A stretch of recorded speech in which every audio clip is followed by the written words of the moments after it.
ceci. Vous avez entendu dire dans la loi des anciens qu'il a été écrit « Tu aimeras ton prochain et tu haïras ton ennemi ». Eh bien moi je vous le dis, aimez vos ennemis.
Should we love our enemies?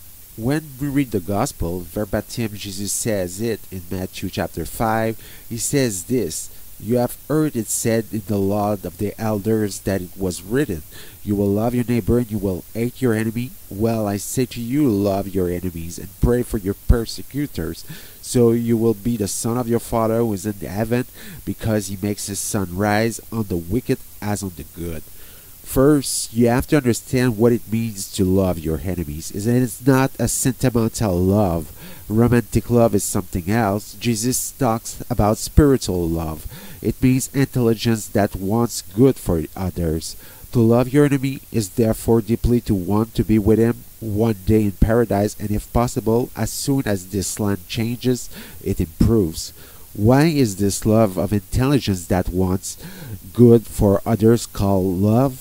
Because we want good for the other. We want happiness for him, and therefore it is love. When it is carried by supernatural charity, it is downright and eternal life that we wish for it. Jesus in another text says that there is no greater love than laying down your life for your friends. It would seem that there is a greater love. It is to give his life for his enemies, and that Jesus did it.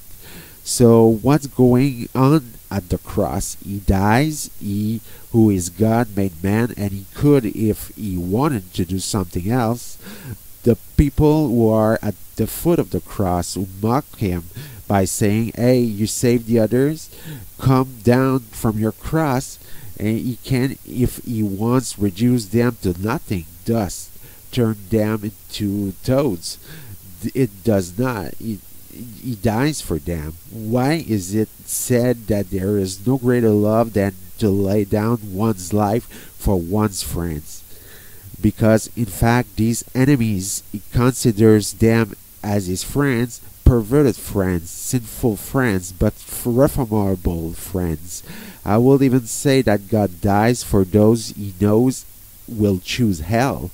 because even in hell, which is a perfectly lucid choice of someone who in front of the glorious Christ maintains this choice of pride and selfishness, even in hell, if by chance a man was converted, which doesn't never happen, because no reason comes to change the choice of the damned, well, God will forgive him. He died for this man.